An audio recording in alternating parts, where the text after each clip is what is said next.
Eliezer sempat menangis menceritakan detik-detik penembakan Yosua. Apa arti kesaksian Eliezer bagi terdakwa Ricky Rizal dan Kuat Ma'ruf? Kita bahas bersama Roni Talapesi, kuasa hukum Richard Eliezer, dan Erman Umar, kuasa hukum Ricky Rizal. Selamat malam Bapak-Bapak.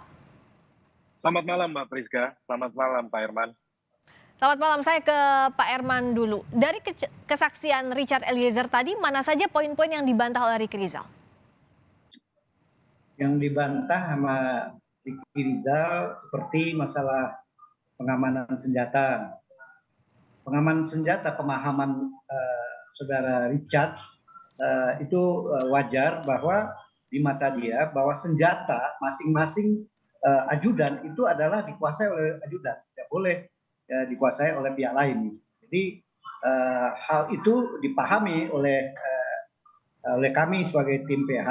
Kemudian pada saat saudara Ricky menanggapi, ya tentu dia menjelaskan juga bersedia bahwa dia mengamankan itu karena ada dalam kejadian di Magelang antara Kuat dengan Joshua ada kelihatan pertengkaran yang dikhawatirkan karena Joshua adalah polisi, si Kuat adalah sipil. Kuat sempat membawa pisau, dia khawatir si Ricky sebagai yang lebih senior di antara Richard dan Joshua, dia mengantisipasi supaya jangan sampai nanti dia ribut, si Joshua menggunakan senjata. Makanya diamankanlah senjata itu oleh Ricky. Senjata milik Yosua itu ya? Nah, di atas diantar ke kamar anaknya Sambo di Magelang, gitu Mbak. Oke, termasuk kalau soal tadi pengamanan senjata milik Yosua itu clear disampaikan Ricky. Tujuannya untuk itu, mencegah pertengkaran, tidak ada perintah dari Sambo soal itu. Kalau secara dalam tidak, dia kan hanya membantah aja bahwa itu tujuannya antisipasi, tapi kan nggak dalam karena hakim kan minta dijelaskan nanti pada saat penjelasan lebih lengkapnya pada saat pemeriksaan dia sebagai terdakwa. Tapi intinya seperti itu. Dan berulang-ulang dalam di BAP-nya juga seperti itu, Pak.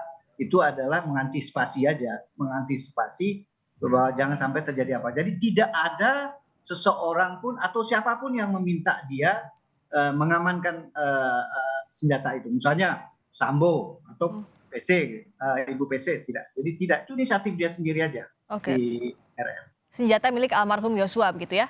Ditekankan kembali Pak Erman. Nah, termasuk kalau tadi kesaksiannya Richard yang bilang bahwa Ricky ini berniat mau menabrakkan mobil saat perjalanan dari Magelang. Apa penjelasan Ricky soal ini? Bagaimana kejadian versi Ricky?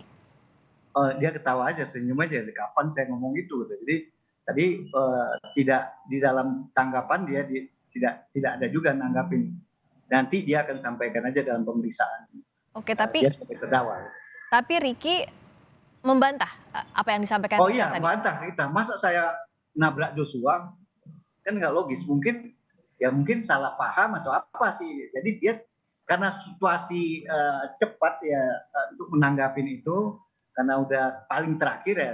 Jadi nggak terlalu detail. Jadi dia berbicara sama kita, masa saya menabrak si Joshua? Masa saya punya niat apa? Joshua kan Joshua teman saya sesama ajudan mungkin. Kira gitu. Kalau dari Richard apa keterangannya soal ini sebenarnya? Soal yang tadi ada rencana Ricky? Ada ucapan yang dia dengar menurut dia tadi bahwa seolah-olah si Ricky ini pernah mau menabrakkan mobil. Oke, saya tanyakan ini ke Bu Roni ya. Kalau versinya Richard sebenarnya seperti apa sih soal keterangan yang tadi itu? Tadi dibantah juga oleh Ricky Rizal. Iya Mbak Priska, kita berpegangan terhadap keterangan klien saya ya. Klien kami menyampaikan seperti itu. Jadi kami menyampaikan bahwa kita berpegang kepada keterangan klien saya. Apa yang sudah disampaikan secara tegas, terang dan jelas ya.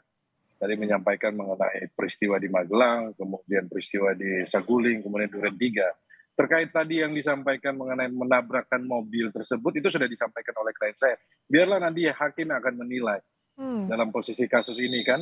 Nah juga pun kita tadi soroti soal senjata ya, yang diambil oleh saudara Ricky Rizal ya. Nah ini juga kan menjadi pertanyaan buat kami kan. Tapi bisakah dikatakan Bung Roni yang soal tadi, soal yang mau menabrakkan itu yang sependengaran Richard Eliezer terkait dengan peristiwa Magelang sebelumnya, begitu sudah diketahui Ricky, kalau dari versi klien Anda? itu diberitahu setelah pasca penembakan ya, beberapa hari setelah pasca penembakan ketika berada di lantai 2, ketika dipanggil sama PC, kemudian saudara Ricky Rizal menyampaikan kepada saudara Eliezer terkait dengan adanya nanti waktu perjalanan dari Magelang mau ke Jakarta itu mau nabrakin mobil. Nah, itu yang disampaikan oleh klien saya, Mbak Priska. Oke, jadi itu cerita setelah penembakan begitu ya? Betul, itu Bukan di mobil yang bukan sama? Hmm. bukan sebelumnya, itu setelah penembakan. Oke. Nah, kalau dari pihak Pak Erman, keterangan Eliezer tadi bisa memberatkan klien Anda atau tidak? Dianggap sudah mengetahui peristiwa di Magelang Ya, sebelumnya. kalau disebut secara sederhana ya tentu memberatkan. Tapi kan dijawab sama menyampaikan apa logis Pak, nggak pernah saya menyampaikan itu.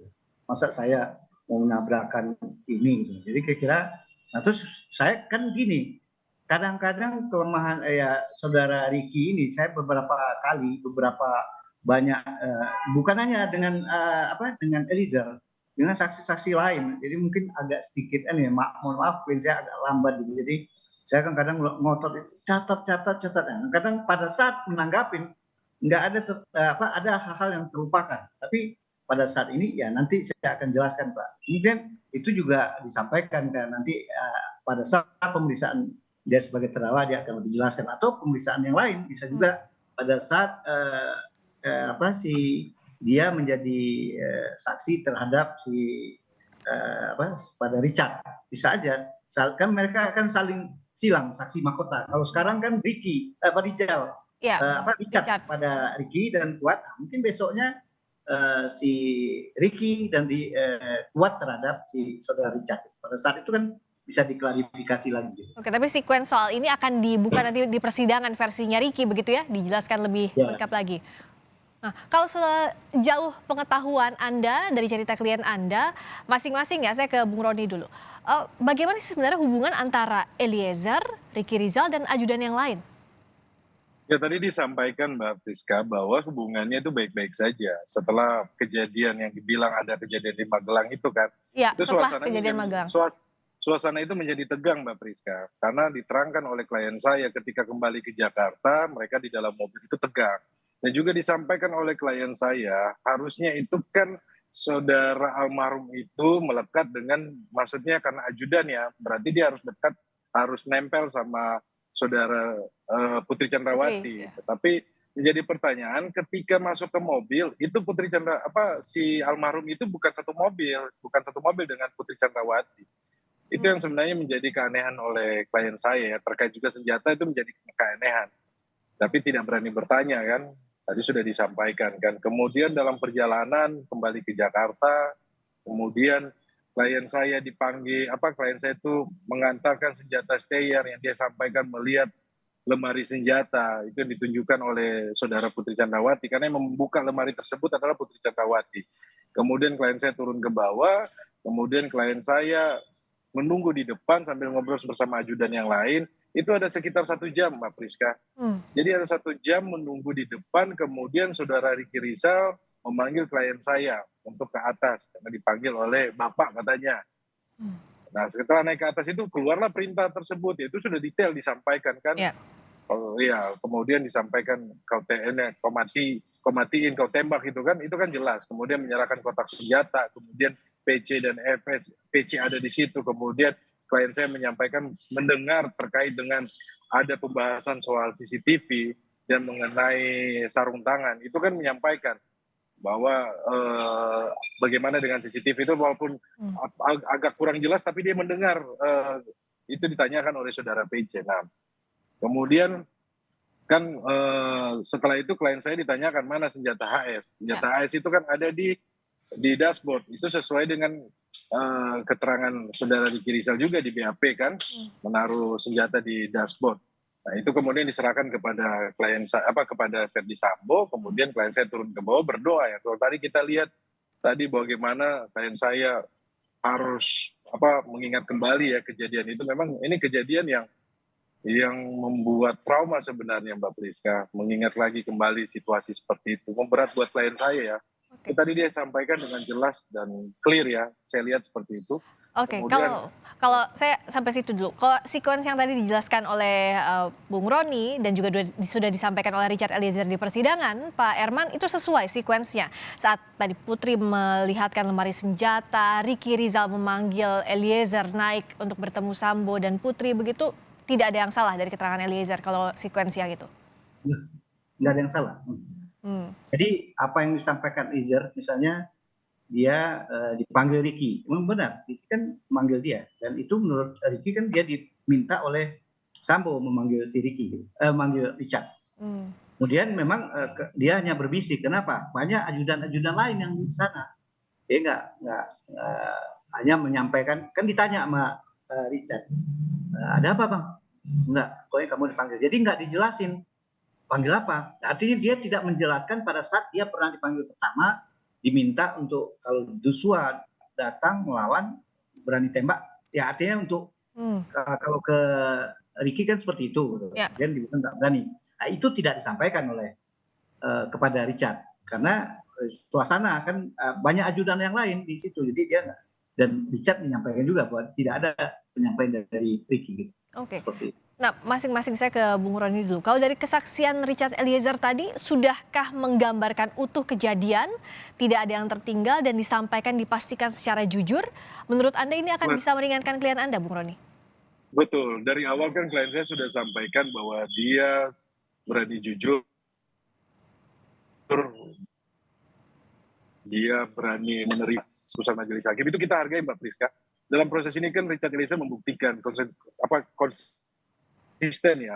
konsisten kemudian menyampaikan dalam pemeriksaan saksi juga secara jelas gamblang, dia menyampaikan situasinya semua kan, kamu di rumah menyampaikan ada peristiwa ini kan sebenarnya fakta-fakta baru yang terungkap di persidangan yang tidak ada di dalam berita acara pemeriksaan dan yang ditanyakan kan ini kan berkembang ya Mbak Priska. Ya. Digali oleh hakim. Fakta. Jadi hakim saya pikir hakim akan iya betul, hakim akan melihat sesuai fakta. Terputus suaranya Bung, agak terputus. Saya perbaiki dulu komunikasi dengan Bung Roni sebentar ya. Saya ke Pak Herman dulu. Jadi kalau dari Pak Herman melihatnya seperti apa? Dari sampai sejauh ini keterangannya Richard Eliezer, apakah sudah sesuai dengan fakta, dan tadi catatan keberatan itu apakah bisa memberatkan Ricky Rizal, dan apa yang disiapkan untuk sidang berikutnya, Pak Herman? Kalau saya merasa tidak ada yang memberatkan. Jadi apa yang disampaikan Richard untuk menyangkut Ricky, kalau kami tim PH tidak ada yang merasa bahwa Richard memberatkan Ricky, tidak ada. Oke. Tapi tadi harus ada yang diklarifikasi itu di sidang berikutnya, begitu ya? Iya. Oke. Kalaupun ada juga klarifikasi tadi itu ya tidak signifikan lah. Jadi Ricky juga merasa bahwa Richard adalah korban juga. Oke. Karena dia yang pertama kan dia yang diminta. Nah, mungkin dengan cara dia, dengan lugu dia, mungkin dia lebih mengetahui Sambo gimana, dia mempunyai kemampuan menyatakan tidak. Oke. Tapi Richard nggak mungkin karena masih baru atau apa, dan ada kekhawatiran apa yang disampaikan dia dipahami juga oleh Ricky. Jadi mereka dua merasa korban. Oke, jadi Ricky tidak melihat Richard Eliezer memberatkan, begitu pula sebaliknya. Kalau dari Bu Roni tadi sempat terputus sedikit saja untuk melengkapi. Bu Roni? Oke, ya silakan singkat saja Bu Roni. Tentunya ini menjadi suatu peristiwa pidana yang utuh ya, peristiwa pidana yang utuh ya, tidak berdiri sendiri-sendiri ya. Saya pikir bahwa hakim sudah melihat secara utuh ya mengenai peristiwanya ya. Apa yang disampaikan oleh klien saya sudah benar-benarnya ya, dan dia konsisten ya. Terkait sarung tangan, penembakan, kemudian senjata itu semuanya sudah disampaikan. Juga disampaikan ada kokang senjata dan Saudara Ferdi Sambo itu sudah disampaikan semuanya. Ini nanti kita cocokkan dengan alat bukti yang lainnya, nanti dihadirkan di agenda sidang berikutnya, Mbak. Nanti dicocokkan dengan alat bukti yang lainnya, termasuk konfrontasi antar terdakwa juga sebagai saksi di persidangan pembunuhan Yosua. Terima kasih Bung Roni Talapesi, terima kasih Pak Herman Umar telah bergabung di Sapa Indonesia Malam. Roni Talapesi, pengacara dari Richard Eliezer, Herman Umar, pengacara atau kuasa hukum dari Ricky Rizal. Terima kasih.